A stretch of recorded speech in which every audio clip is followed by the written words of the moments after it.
જાફરાબાદના વડલી ગામે થયેલ હત્યાને લઈને નાગેશ્રી પોલીસે ગણતરીના કલાકોમાં હત્યારા આરોપીને ઝડપી પાડ્યો। જાફરાબાદ તાલુકાના ના વડીલી ગામે ગઈકાલે રાત્રના સમયે બનેલ હત્યામાં ગણતરીની કલાકોમાં હત્યારા આરોપીને ઝડપી પાડતી નાગેશ્રી પોલીસ જાફરાબાદના વડલી ગામે સગા બનેવીએ શાળાને પેટમાં પાટું તથા લાકડાથી મારી મોત નિપજાવતા નાગેશ્રી પોલીસ દ્વારા આ ખૂની આરોપીને ઝડપી લઈ કાયદેસરની કાર્યવાહી હાથ ધરેલ છે।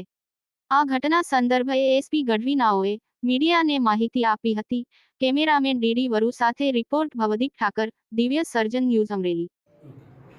ગઈકાલે નાગેશ્રી પોલીસ સ્ટેશનના વડલી ગામની એક ઘટના બનેલી છે, જેમાં ફરિયાદી જેમનું નામ છે જીલુભાઈ સોલંકી અને જીલુભાઈ સોલંકી છે, જેમની દીકરી દયાના મેરેજ પ્રેમ લગ્ન થયેલા રમેશભાઈ બાંભણિયા સાથે, જે આ કેસમાં આરોપી છે। રમેશભાઈની જે દીકરી છે તેમને જે આરોપી છે એ અવારનવાર હેરાન કરતા હોય છે અને ગઈકાલે ફરિયાદ પ્રમાણે જે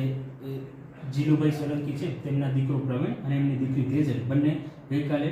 નાગજીભાઈ સાંખળની દુકાને દૂધ લેવા માટે જ્યારે ગયેલા હતા એ સમયે પ્રવીણે ત્યાં આવી અને તેમને જોરથી પેટ પર પાટું મારી અને એક લાકડા વડે તેમની ઉપર પ્રહારો કર્યા છે, જે ઘટનામાં પ્રવીણભાઈ છે તેમનું મૃત્યુ નિપજ્યું છે અને નાગેશ્રી પોલીસ સ્ટેશનને આ ફરિયાદની જાણ થતાં તરત જ ગુનો દાખલ કરવામાં આવ્યો છે અને આરોપી છે તેને હસ્તગત કરવામાં આવ્યો છે અને તેની અટક કરી અને આગળની કાર્યવાહી શરૂ કરવામાં આવી છે।